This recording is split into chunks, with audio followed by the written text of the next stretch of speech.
अस्सलाम वालेकुम dear students, कैसे हैं आप सब। उम्मीद करता हूं कि आप सब खैरियत से होंगे, खुशबाश होंगे, फिट फाट होंगे। तो आज के लेक्चर में हम कोशेंट ग्रुप जो है इसको डिस्कस करेंगे। तो कोशेंट ग्रुप से पहले हम डिस्कशन करेंगे ग्रुप के बारे में कि व्हाट इज़ ग्रुप, ग्रुप क्या होता है। फिर ग्रुप से हम देखेंगे सब ग्रुप क्या होता है, ठीक है। फिर सब ग्रुप से हम आगे जाएंगे, हम देखेंगे नॉर्मल सब ग्रुप क्या होता है, नॉर्मल सब ग्रुप क्या होता है। और फिर नॉर्मल सब ग्रुप से आगे बढ़ते हुए हम अपने मेन टॉपिक पे आएंगे जो कि है कोशेंट ग्रुप, ठीक है। फिर हम डिस्कस करेंगे कोशेंट ग्रुप क्या होता है, ठीक है।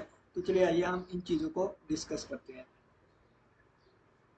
सबसे पहले ना हमें ग्रुप के बारे में पता होना चाहिए, व्हाट इज़ ग्रुप, ग्रुप क्या है। व्हाट इज़ ग्रुप यानी कि ग्रुप क्या है। तो सबसे पहले ना हम एक नॉन एम्प्टी सेट लेते हैं जी। ये जी हमने एक नॉन एम्प्टी सेट ले लिया। इसमें हम एक बाइनरी ऑपरेशन अप्लाई करवाएंगे जो कि स्टार है, जो कि जी क्रॉस जी से लेके जी तक जाएगा। अगर ये बाइनरी ऑपरेशन स्टार और ये नॉन एम्प्टी सेट जी जो है ये मिलके क्लियर लॉ को होल्ड कर दें, इसको क्लियर लॉ को होल्ड कर दें, तो इसको हम कहते हैं ग्रुपाइड। इसको क्या कहते हैं, ग्रुपाइड। इसको क्या कहेंगे, फिर ग्रुपाइड कहेंगे। क्लियर लॉ क्या कहता है, for all A B belongs to G, यानी कि तमाम जी के दो एलिमेंट्स के लिए ए स्टार बी का आंसर भी जी से आना चाहिए। नेक्स्ट नंबर 2 पे हमारे पास प्रॉपर्टी आती है associative law. Associative law, associative law हमें क्या कहता है, ये लॉ कहता है for all three elements belongs to G, यानी कि तमाम तीन एलिमेंट्स जो कि हम ग्रुप जी में से लें, तो फिर ए स्टार बी स्टार सी, यानी कि एक मिनट, ए स्टार बी स्टार सी का जो आंसर है वो इक्वल होना चाहिए ए स्टार बी और स्टार सी। यानी कि एसोसिएटिव लॉ में क्या होता है कि हम तीन एलिमेंट लेते हैं और इसमें अगर हम ब्रैकेट चेंज कर दें तो कोई भी फर्क नहीं आता। यानी कि ये पहले इनको मल्टीप्लाई करके, यानी कि इन पे ऑपरेशन अप्लाई करके फिर इस पे ऑपरेशन अप्लाई कर दे, या पहले इस पे ऑपरेशन अप्लाई करके फिर इस पे ऑपरेशन अप्लाई कर दे, कोई भी फर्क नहीं आता। और अगर किसी पे पहली दो प्रॉपर्टी सेटिस्फाई हो जाए, यानी कि क्लियर लॉ और एसोसिएटिव लॉ, तो उसको हम सेमी ग्रुप का नाम देते हैं, उसको हम सेमी ग्रुप का नाम देते हैं। थर्ड नंबर पे आ जाता है इनवर्स आइडेंटिटी। थर्ड नंबर पे आ जाता है आइडेंटिटी। अब आइडेंटिटी क्या होती है, इसके लिए हम कहेंगे कि for all A belongs to G, G के हर एक एलिमेंट के लिए देयर एग्जिस्ट, वहां पे एक ई एलिमेंट एग्जिस्ट करना चाहिए जी में से, सच डैट, इस तरह का, किस तरह का, इस तरह का एग्जिस्ट करना चाहिए कि ए क्रॉस ई करें तो इसका आंसर ई क्रॉस ए के इक्वल आए और दोबारा आंसर जो है वो ए आ जाए। यानी कि ए के लेफ्ट से या ए के राइट से जब हम ई एलिमेंट अप्लाई करेंगे तो ए पे कोई भी फर्क नहीं आएगा बल्कि ई वैसे ही आ जाएगा, ठीक है। और ई को यहाँ पे हम आइडेंटिटी एलिमेंट का नाम देंगे, ई को हम यहाँ पे आइडेंटिटी एलिमेंट का नाम देंगे, आइडेंटिटी एलिमेंट का, ठीक है। और अगर पहली दूसरी तीसरी ये तीन प्रॉपर्टी सेटिस्फाई कर जाए तो इससे हमारे पास जो बनता है उसको कहते हैं मोनाइड, ठीक हो गया। तो ये तीन प्रॉपर्टीज हमने डिस्कस कर ली। अब हम चलते हैं नेक्स्ट प्रॉपर्टी पे। नेक्स्ट प्रॉपर्टी नंबर 4 आती है जो क्या है इनवर्स। इनवर्स की बात हमेशा आइडेंटिटी के बाद की जाएगी। इसमें क्या कहता है कि for any A belongs to G, G में से हमने एक एलिमेंट लिया है, देन देयर एग्जिस्ट, हमारे पास एक बी ऐसा एलिमेंट आना चाहिए, जी सेट से हमारे पास एक बी ऐसा एलिमेंट आना चाहिए, सच डैट कि अगर मैं ए स्टार बी करूं या बी स्टार ए करूं तो आंसर इसका जो है वो आइडेंटिटी आ जाए दोबारा, ठीक है। अगर ए स्टार बी या बी स्टार ए करने से दोबारा आइडेंटिटी आ रहा है तो मैं क्या कहूँगा कि A and B are inverse of each other, inverse of each other. अगर ए स्टार बी से या बी स्टार ए करने से ई आ रहा है, अगर ए स्टार बी और बी स्टार ए करने से ई आ रहा है तो ए बी का इन्वर्स कहलाएगा, बी ए का इन्वर्स कहलाएगा। और यहाँ पे जो ई है, ई हमारे पास आइडेंटिटी एलिमेंट है जिसको हम पीछे वाली प्रॉपर्टी में पढ़ चुके हैं, इसको कहते हैं आइडेंटिटी एलिमेंट, ठीक है। और अगर ये पहली चार प्रॉपर्टीज किसी पे सेटिस्फाई कर जाए तो फिर ये हमारे पास क्या बन जाता है, ग्रुप बन जाता है, इसको हम क्या कहते हैं, ग्रुप। नेक्स्ट पांचवी प्रॉपर्टी हमारे पास आती है commutative law. Commutative law, commutative law, commutative law में क्या होता है, इसमें हम कहेंगे कि for all A comma B belongs to G, यानी कि सेट जी में से हमने तमाम दो एलिमेंट्स के लिए ऑपरेशन इस तरह परफॉर्म करना है कि अगर ए स्टार बी जो का जो आंसर है वो बी स्टार ए के इक्वल आ जाए तमाम एलिमेंट्स के लिए, तो फिर वो हमारे पास कम्यूटेटिव लॉ होल्ड कर जाता है। और ऐसा नॉन एम्प्टी सेट है अंडर स्टार ऑपरेशन अगर 5 प्रॉपर्टीज को सेटिस्फाई कर जाए तो वो हमारे पास कम्यूटेटिव ग्रुप बन जाता है, वो हमारे पास कम्यूटेटिव ग्रुप बन जाता है, या इसको अबिलियन ग्रुप का भी नाम देते हैं, कम्यूटेटिव ग्रुप, ठीक है। और या फिर हम इसको अबिलियन ग्रुप का भी नाम देते हैं, अबिलियन ग्रुप, ठीक है। तो हमने क्या डिस्कशन की, हमने जी एक नॉन एम्प्टी सेट लिया था, ठीक है, हमने इस पे एक बाइनरी ऑपरेशन स्टार अप्लाई करवाया, अगर ये जी जो है वो क्लियर ला होल्ड कर जाए तो ग्रुपाइड, क्लियर और एसोसिएटिव ला होल्ड कर जाए तो semi group, clear associative identity hold कर जाए तो monoid, clear associative identity inverse hold कर जाए तो group, clear associative identity inverse और कम्यूटेटिव 5 प्रॉपर्टी सेटिस्फाई कर जाए तो वो कम्यूटेटिव या अबिलियन ग्रुप कहलाता है, ठीक हो गया। अब नेक्स्ट हम चलते हैं सब ग्रुप पे कि सब ग्रुप क्या होता है, ठीक है। अब हम डिस्कस करने लगे हैं सब ग्रुप, सब ग्रुप क्या होता है। सबसे पहले देखेंगे हम ना, कह देते हैं कि जी हमारे पास क्या है, जी एक ग्रुप है, ठीक है। अब हम एक एच लेते हैं जो कि नॉन एम्प्टी है, और एच हम ले लेते हैं सबसेट ऑफ जी, यानी कि जी जो है ग्रुप था हमने उसका ही एक सबसेट ले लिया, ठीक है। अगर H be under star operation यानी कि स्टार ऑपरेशन के अंदर अगर एच बी एक ग्रुप बनाए, ठीक है, अगर under star operation H B एक ग्रुप बनाता है तो देन हम कहेंगे कि एच इज ए सब ग्रुप ऑफ जी, सब ग्रुप ऑफ जी, ठीक है। यानी कि अगर एच एक नॉन एम्प्टी सेट है और जी ग्रुप का सबसेट है ये, और ये भी अगर ग्रुप बनाए तो हम इसको क्या कहेंगे, इसको हम सब ग्रुप ऑफ जी कहेंगे, ठीक हो गया। अब दो यानी कि तीन तरीके होते हैं इसमें, अगर हमने सब ग्रुप चेक करना हो तो मैं यहाँ पे लिख देता हूँ कि अगर हमारे पास, यानी कि यहाँ पे हम अब इसको ना अलग सोल्व करते हैं थोड़ा सा, हाँ जी, देखें कि अगर मैं कहूँ कि एच क्या है, एक सबसेट है किसका, जी का, और जी हमारे पास क्या है, जी एक ग्रुप है, ठीक है। और मैं यहाँ पे लिख देता हूँ जी हमारे पास क्या है, जी एक ग्रुप है, ठीक है, और अंडर स्टार ऑपरेशन, ठीक है, under star operation, under star operation, तो फिर हम क्या कहेंगे, हम कहेंगे कि H इज ए सब ग्रुप ऑफ G, हम कहेंगे H जो है वो सब ग्रुप है किसका, ऑफ G का। कब कहेंगे, जब ये तीन चीज़ें फॉलो कर ले, यानी कि इन तीनों में से एक चीज़ भी फॉलो हो जाए, वो कौन सी होगी मैं आपको बताता हूँ। उसमें से सबसे पहली चीज़ तो ये है कि H जो है वो ग्रुप की तमाम प्रॉपर्टीज़ को सेटिस्फाई करे, ठीक है। एट H जो है, H satisfy all the properties of properties या axioms of group, यानी कि जो हम पहली चार प्रॉपर्टीज पर क्या है ना, प्रॉपर्टी नंबर 1 2 3 4, अगर वो चार की चार प्रॉपर्टी एच सेटिस्फाई कर जाता है और एच जो है ये सबसेट जी का है, देन हम कहेंगे कि एच इज ए सब ग्रुप ऑफ जी। अब इसमें दूसरा क्राइटेरिया क्या आता है, दूसरा क्राइटेरिया ये है कि अगर मैं ए और बी लूँ, कहाँ से, एच से लूँ, अगर मैं ए और बी एच से लूँ देन ए बी इनवर्स जो है ये भी एच से बिलोंग करना चाहिए, ठीक है। ए बी, या यहाँ पे हम इस तरह कह देते हैं ए स्टार बी इनवर्स जो है ये भी एच से बिलोंग करना चाहिए, ठीक है। इसको कहते हैं वन स्टेप क्राइटेरिया, ठीक है, इसको कहते हैं वन स्टेप क्राइटेरिया।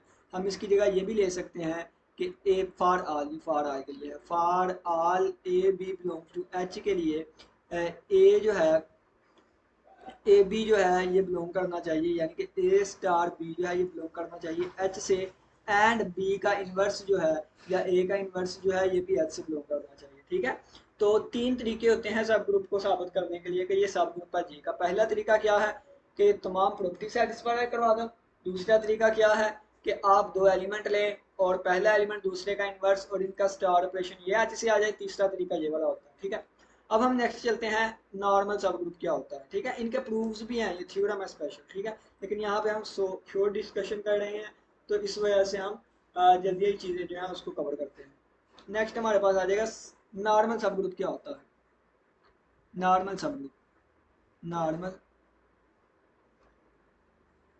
नॉर्मल सब ग्रुप क्या होता है। नॉर्मल सब ग्रुप क्या होता है।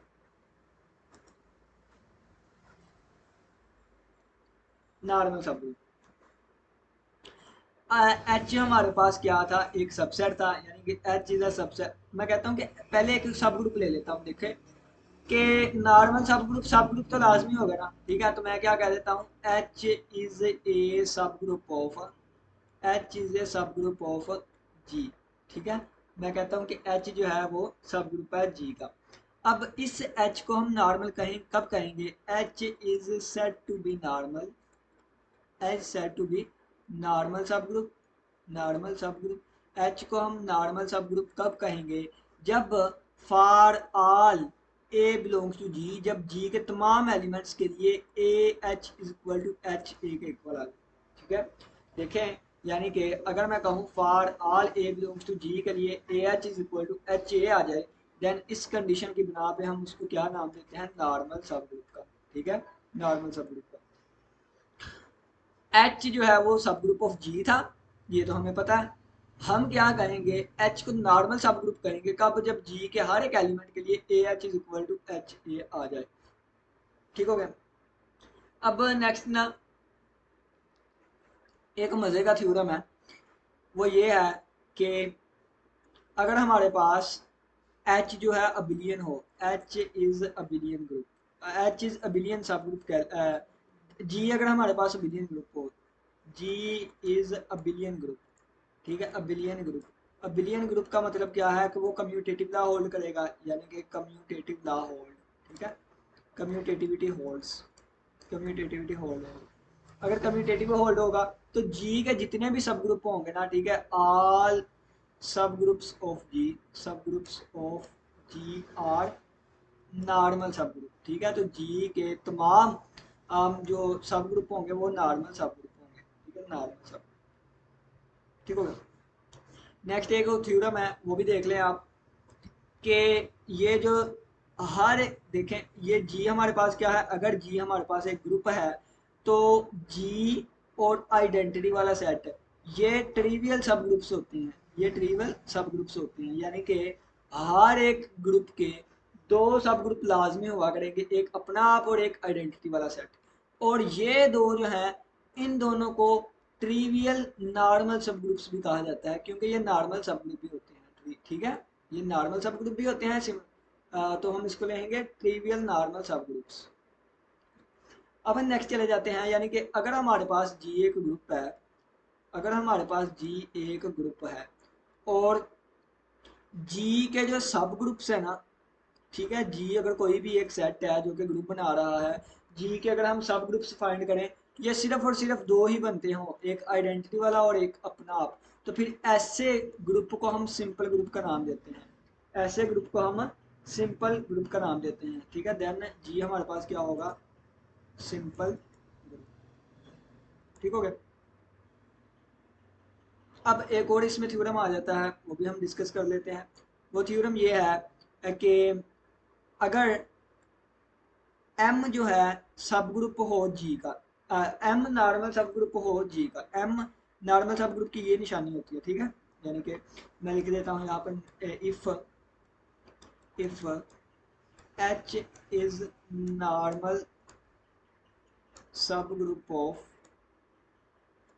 जी, then it is denoted by, तो फिर इस तरह डिनोट किया जाएगा कि H is a normal subgroup of G, ठीक है।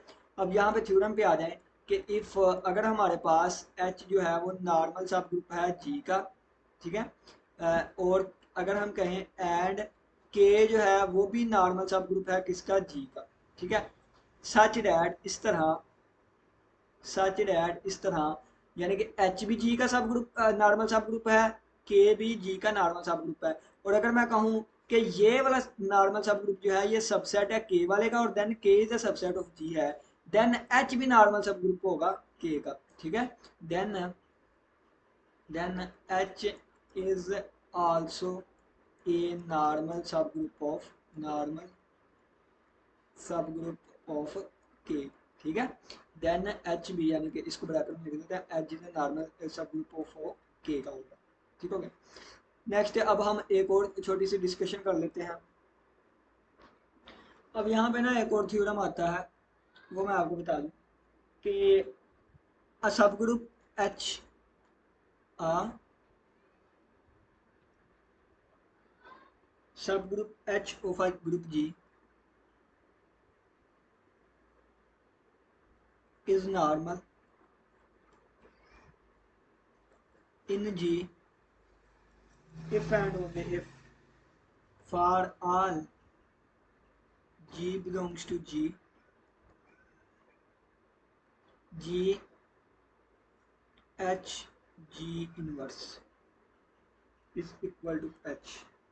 कहता है कि अगर ये वाली कंडीशन फुलफिल होती है ना, तो जो सब ग्रुप एच है ना वो नॉर्मल होगा, और अगर एच जो है वो नॉर्मल सब ग्रुप है देन ये वाली कंडीशन होगी, यानी कि इफ एंड ओनली इफ का केस है ना, इसका प्रूफ भी होगा, इसका कन्वर्स भी, ठीक है। तो चलिए आइए प्रूफ भी करते हैं, इसका कन्वर्स भी करते हैं।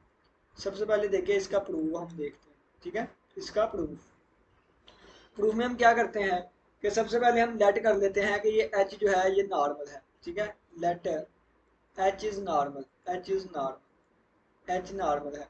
तो एच नॉर्मल होने का मतलब क्या है कि G H is equal to H G होगा for all G belongs to H, G belongs to G, ठीक है। ये नॉर्मल की डेफिनेशन थी, ठीक है, कि A H is equal to H. यहाँ पे हमने क्या किया है, यहाँ पे जी लिया जा रहा है बस, ठीक है, बाकी सेम वही है। हम क्या करते हैं कि जी जो है इसके हर एक एलिमेंट का इन्वर्स भी एग्जिस्ट करता है, क्यों, क्योंकि जी एक ग्रुप है, ठीक है। तो हम क्या करेंगे, दोनों तरफ हम इन्वर्स ले लेते हैं, तो ये मैं इसकी दोनों तरफ इन्वर्स ले लेता हूँ।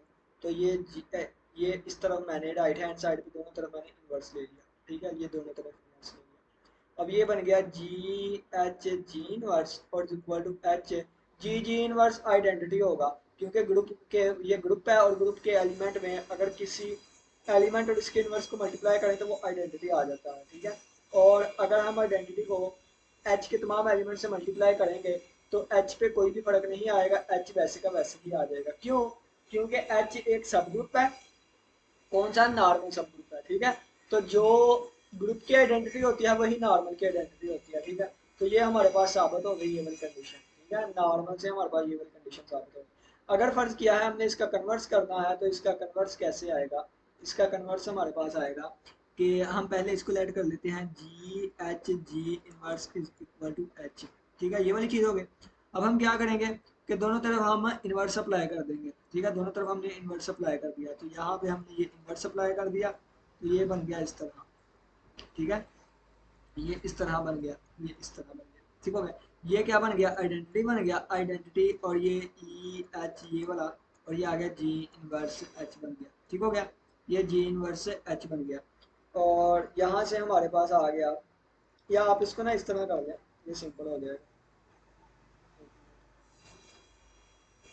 इसको हम यहाँ से रेज करते हैं, इसको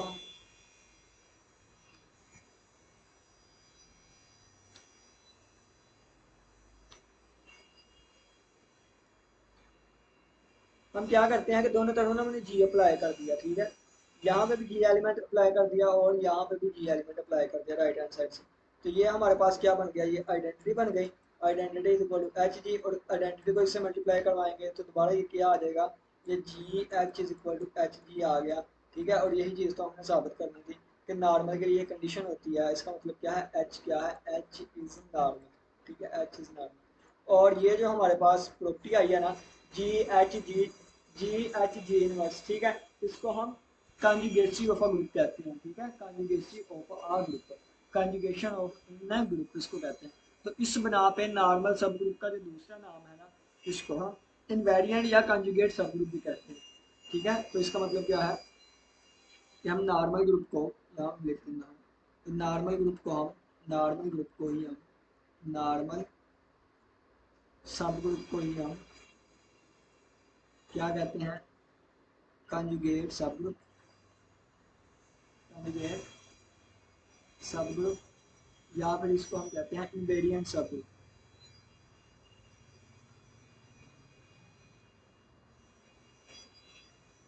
ठीक हो गया। अब हम चलते हैं अपने यानी कि क्वेश्चन ग्रुप्स पे, यानी कि जो हमारे पास हमारा मेन टॉपिक था वो था क्वेश्चन ग्रुप। तो अब हम क्वेश्चन ग्रुप्स पे चलते हैं। ठीक है, अब हम डिस्कशन करते हैं क्वेश्चन ग्रुप।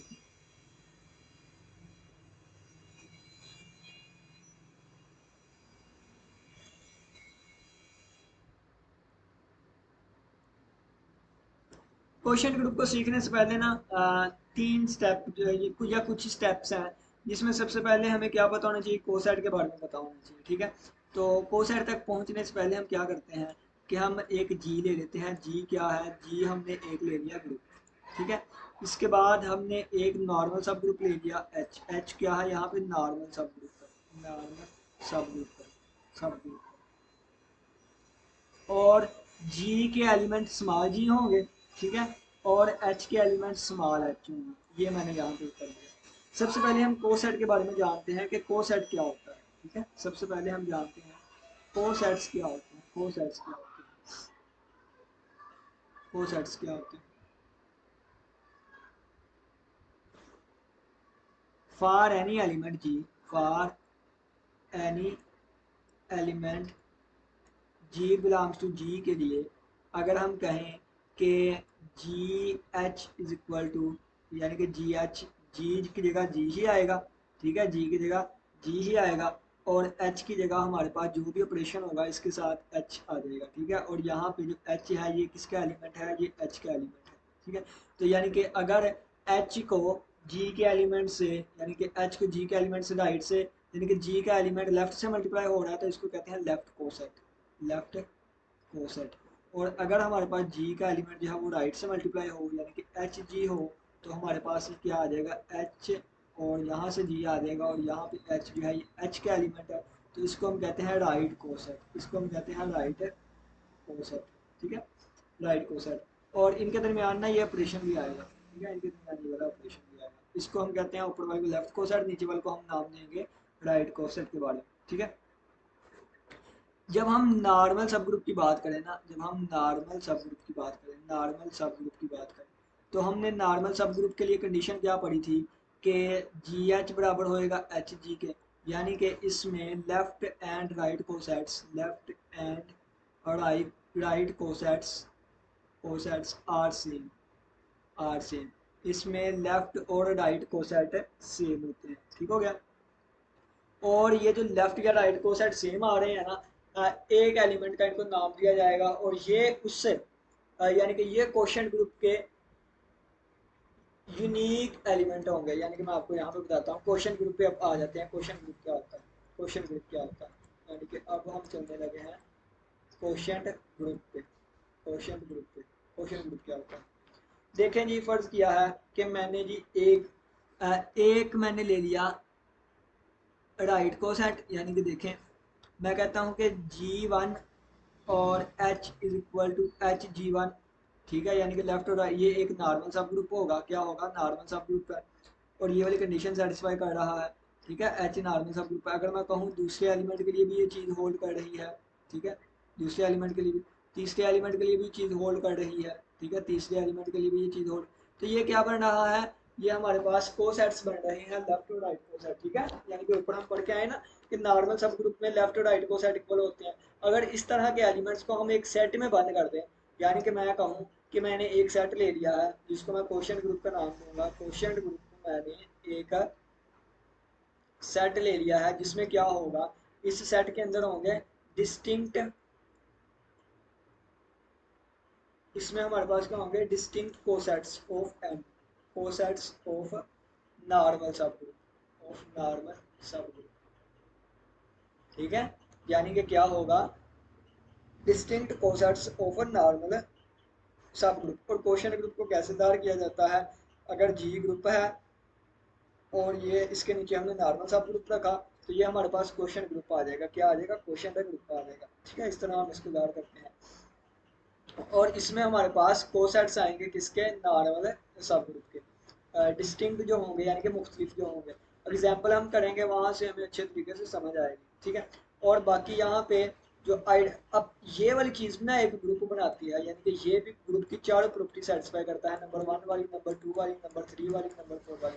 इसमें क्लियर लॉ कैसे आएगा, अगर मैं बताऊं यहाँ पे क्लियर लॉ, तो इसमें क्लियर लॉ कैसा होगा, अगर हम दो एलिमेंट लें इस सेट में से, दो एलिमेंट क्या होगा, एक जी वन एन हो जाएगा, एक जी2 एन हो जाएगा। एन क्या है यहाँ पे नॉर्मल सब, ये मैंने दो एलिमेंट ले लिए, तो इन दोनों एलिमेंट पे इस तरह ऑपरेशन परफॉर्म होगा, यानी कि जी एन वन, ठीक है, और स्टार, अगर अगर स्टार वाला ऑपरेशन है जी2 एन, ठीक है, और ये वाला यानी कि पे ऑपरेशन परफॉर्म होके हमारे पास आंसर कैसा आएगा, जी1 स्टार जी2, और ये आ जाएगा एन, ठीक है, इस तरह इस पे ऑपरेशन परफॉर्म होगा। ये क्लियर लॉ होगा और क्लियर लॉ इसमें होल्ड किया करेगा।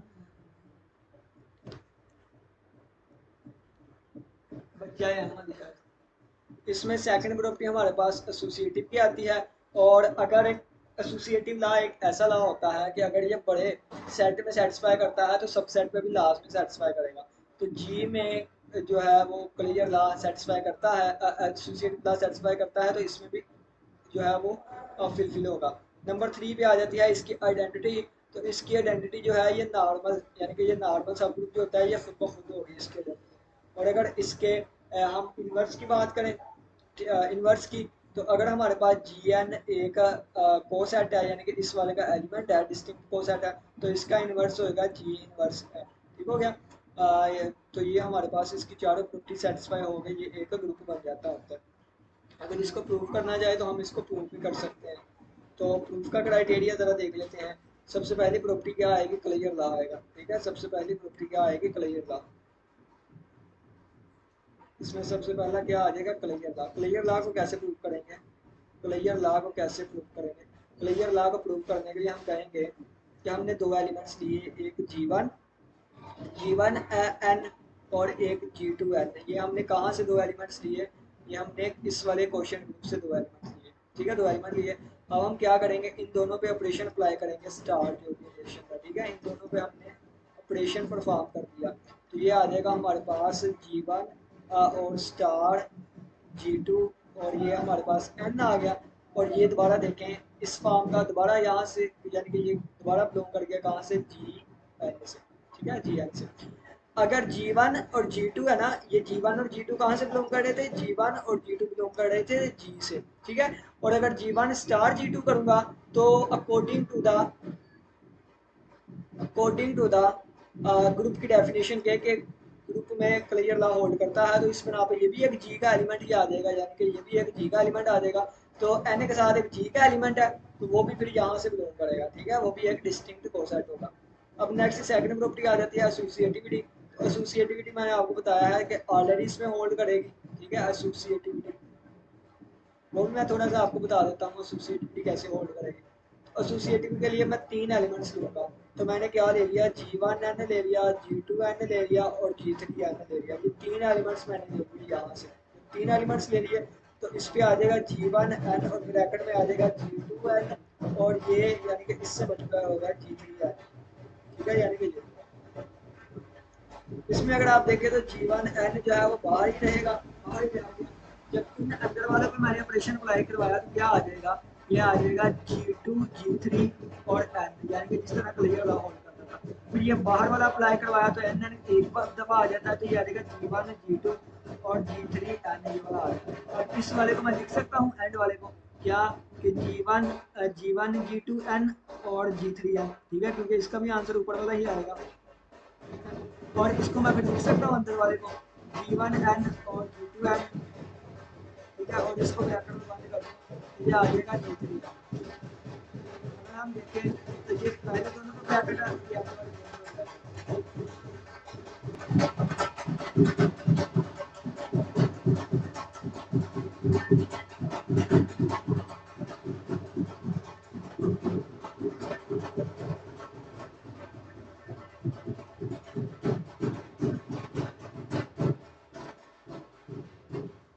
नेक्स्ट मैंने आइडेंटिटी का बताया था कि इसमें आइडेंटिटी जो है वो एन खुद ब खुद आता है। जैसे फर्ज किया मैंने जी एन ले लिया, और ई एन का आंसर जो है वो एन ही आता होता है, ठीक है, और ये कहाँ से आ गया, क्वेश्चन में से आ गया, क्वेश्चन।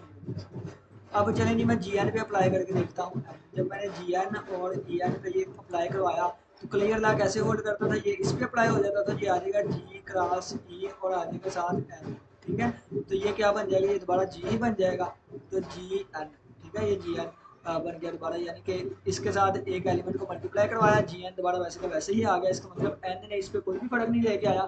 इसका मतलब क्या है कि ये जो एन है ये एक आइडेंटिटी है। इसी तरह आप राइट से अप्लाई कर सकते हैं, ठीक है, ई एन, यानी कि इसको लिख सकते हैं, इसको लिख सकते हैं एन जी एन और इज इक्वल टू यहाँ पे आ जाएगा ई एन और यहाँ पे आ जाएगा जी एन, और ये हमारे पास क्या बन जाएगा ई जी और एन, और ये हमारे पास क्या बन गया जी एन बन गया, ठीक है। तो इसका मतलब क्या है, आइडेंटिटी एलिमेंट का क्या आ रहा है, एन आ रहा है। चौथे नंबर पे हम इन्वर्स की बात करते हैं, नंबर 4 पे आ जाएगा हमारे पास इन्वर्स, ठीक है, नंबर 4 पे इन्वर्स। अब इन्वर्स की बात करते हैं, इन्वर्स की। तो इनवर्स इसमें कौन सा एलिमेंट होता है, देखिए फर्ज किया मैंने, ये वाला एक एलिमेंट ले लिया, कहाँ से, ये मैंने ले लिया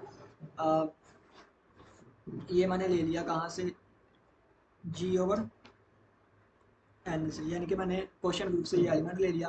तो इसके रिस्पेक्ट में हमारे पास कौन सा एलिमेंट यहाँ पे मैं मल्टीप्लाई करवाऊँ ये दोबारा एन बन जाए, ठीक है। तो यहाँ पे फिर जी इनवर्स यानी कि फर्ज किया, उसको मैं अपनी तरफ से कोई नाम दे देता हूँ, और जैसे मैंने एफ नाम दे दिया, यानी कि अब मैंने एफ को फाइंड करना है कि एफ है क्या, ठीक है, यानी कि अब मैंने एफ को फाइंड करना है कि एफ है क्या। तो ये हमारे पास यहाँ पे देखें तो ये आ गया जी एन और एफ एन, और इस वाले एन को मैं लिख सकता हूँ ई एन। तो ये देखें अगर हमारे पास ये जी एफ एन बन जाएगा और इस तरफ हमारे पास बन जाएगा ई एन। तो जी एफ पे क्या चीज़ अप्लाई करेंगे वो ई आता है, ज़ाहिर सी बात है कि इसकी जगह पर फिर जी का इन्वर्स आएगा, ठीक है, तो ये वाली चीज़ आ जाएगी और फिर आंसर ई एन बनेगा ना। इसका मतलब क्या है, एफ की जगह हमारे पास क्या आएगा, एफ की जगह जी का इन्वर्स आएगा, यानी कि इन्वर्स ऑफ जी एन क्या आ गया, जी एन का इन्वर्स क्या आ गया, जी इन्वर्स एन आ गया, ठीक है। यानी कि आप जी इन्वर्स एन कर लें तो आंसर क्या आ जाएगा, जी इन्वर्स एन आ जाएगा, और ये बन जाएगा ई एन और दोबारा एन, यानी कि आइडेंटिटी एलिमेंट आ गया। तो इसका इन्वर्स क्या है, ये वाला है। अगर मैं इधर से अप्लाई कर दूँ तो इधर से भी अप्लाई करके देख सकते हैं, ठीक है। तो ये आ जाएगा जी इन्वर्स जी और एन, और इसका आंसर आइडेंटिटी आ जाएगा, ये साथ एन है तो ये दोबारा एन आ जाएगा, ठीक है। तो ये यानी कि चारों प्रॉपर्टी सेटिस्फाई हो गई, और इन चारों प्रॉपर्टीज़ की बिना पे हम इसको क्या नाम देंगे, इसको हम नाम देंगे क्वेश्चन ग्रुप के बारे में, ठीक है। ये हमारे पास एक क्वेश्चन ग्रुप होता है।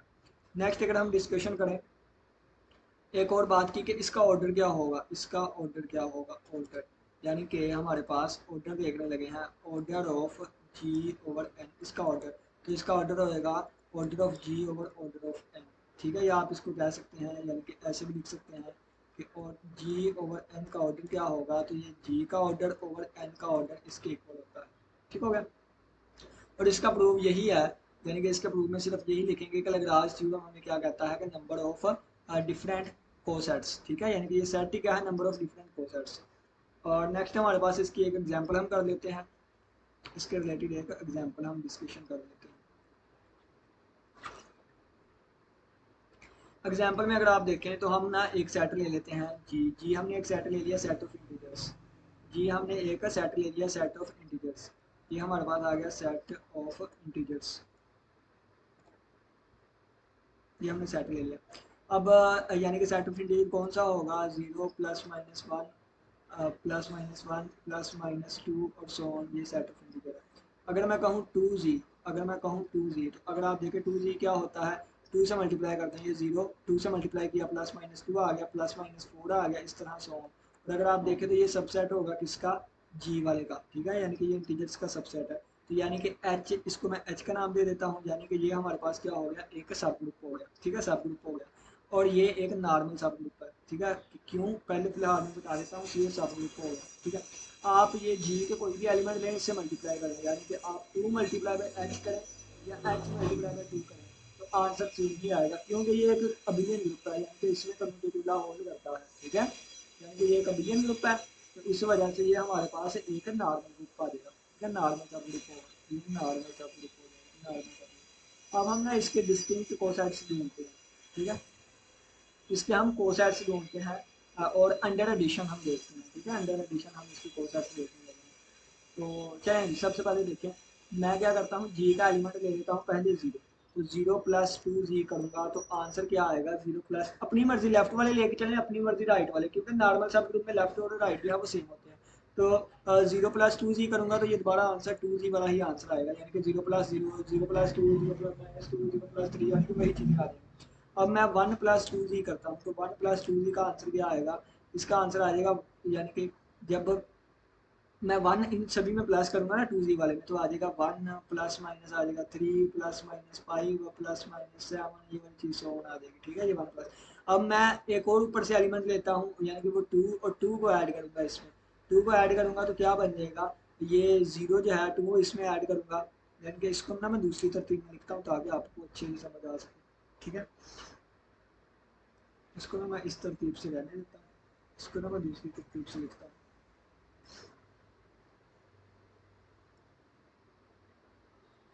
जब मैंने 1 ऐड किया इसमें 2 में, तो ये 1 बन गया।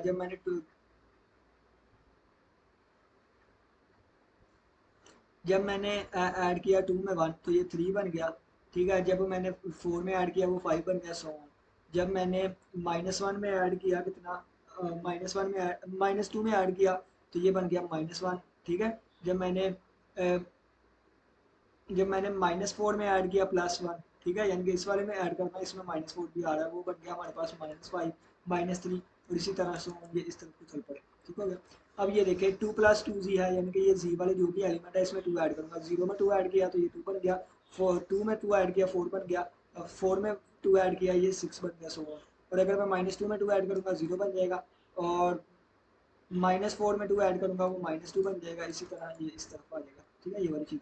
और अगर आप देखें तो ये दोबारा 0 +-2 +-4 बन रहा है, यानी कि ये दोबारा 2z वाला बन रहा है चीज़। ठीक है, 3 ऐड करूंगा तो क्या बनेगा? 3 ऐड करूंगा तो दोबारा ये देखें अगर आप, तो ये दोबारा -1, 1, 3, 5, 7 ये वाली चीज़ बनेगी। ठीक है, यहाँ पर -3 आ जाएगा, ये वाली दोबारा चीज़ बनेगी। यानी कि यहाँ से मुझे क्या पता चला